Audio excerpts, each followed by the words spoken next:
નમસ્કાર દર્શક મિત્રો, ગુજરાત ડિવિઝન ન્યૂઝમાં આપનું હાર્દિક સ્વાગત છે। સમાચાર છે છોટાઉદેપુર જિલ્લાના બોરકંડા ગામે સગીર બાળકીની કરપીણ હત્યા મળતી માહિતી મુજબ છોટાઉદેપુર જિલ્લાના કદવાલ તાલુકાના એક ગામમાં હૃદયદ્વારક ઘટના સામે આવી હતી। અહીં એક 13 વર્ષની સગીરાને રહસ્યમય રીતે હત્યા કરાવેલી લાશ ઘરની બાજુના ખેતરમાંથી મળી આવતા આસપાસ લોકોના ટોળા એકત્રિત થઈ ગયા હતા અને પરિવારમાં માતમ છવાઈ ગયો હતો। પ્રાથમિક માહિતી અનુસાર સગીરા દિવસ દરમિયાન ઘરે એકલી હતી ત્યારે કોઈ અજાણ્યા ઈસમે તેની હત્યા કરી હતી। હત્યા કર્યા બાદ હત્યારો સગીરાને મૃતદેહને ઢસેડીને બાજુના ખેતરમાં લઈ ગયો હતો।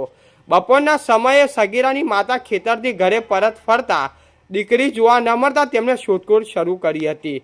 તપાસ દરમિયાન ઘરની બાજુના ખેતરમાંથી દીકરીને લોહી લુહાણ મૃતદેહ મળી આવતા પરિવાર શોકમાં ગરકાવ થઈ ગયો હતો।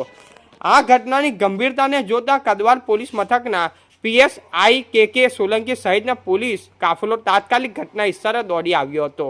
આ ઘટનાની તપાસમાં છોટાઉદેપુર એલસીબી અને કદવાલ પોલીસની ટીમ તપાસમાં જોડાઈ આરોપીને ગણતરીના કલાકમાં ઝડપી પાડ્યો હતો।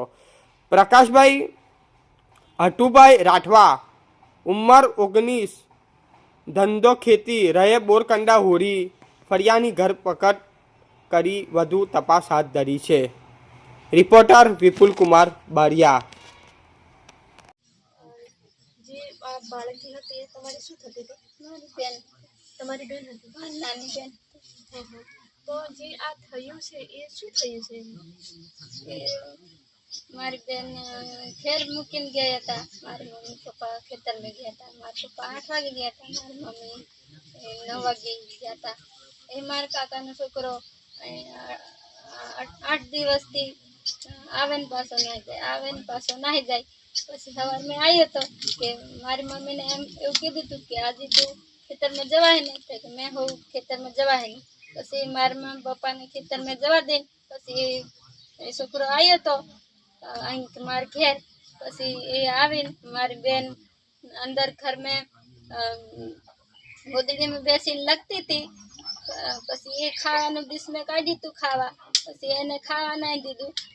મારા કાકાનો છોકરો એટલે મને એવું ના કરે એવું મારી બેન એમ કરીને એને શું ખબર કે મને એવું કરશે મારા કાકાનો છોકરો, એટલે એને પકડીને પછી કપડાં બધા શરીરમાંથી કાઢી નાખીને એને બળાત્કાર કર્યું।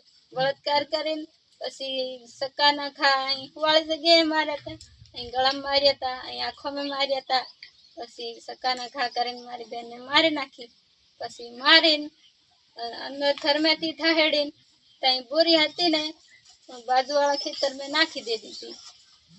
જમીન બાબતનો કોઈ અમારે ઝઘડો નહીં। એવું લાગતું હોય તમને તો આ ફળિયાવાળાને સરપંચને પૂછી જોવાનું, એમને ઝઘડો હતો જમીનનો એ પૂછવાનું તમારે। અમે મારા પપ્પા બધાને ભાગ પાડી દીધી જમીન, અમારે જમીનનો ઝઘડો નથી। મારી બેન 8મા ધોરણમાં ભણતી હતી, મારી બેનના 13 વર્ષ થયા હતા, મારી બેનના પૂરા વર્ષ નહીં થયા હતા। મારી બેનને એવો બળાત્કારનો કેસ કર્યો તો મારી બેનને સક્કાના ઘા કરીને મારી નાખી હતી।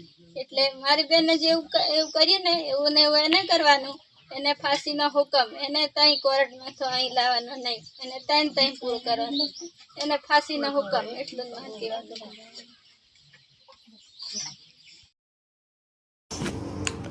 हमारी चैनल ने लाइक शेयर करवानुं ना भूलशो।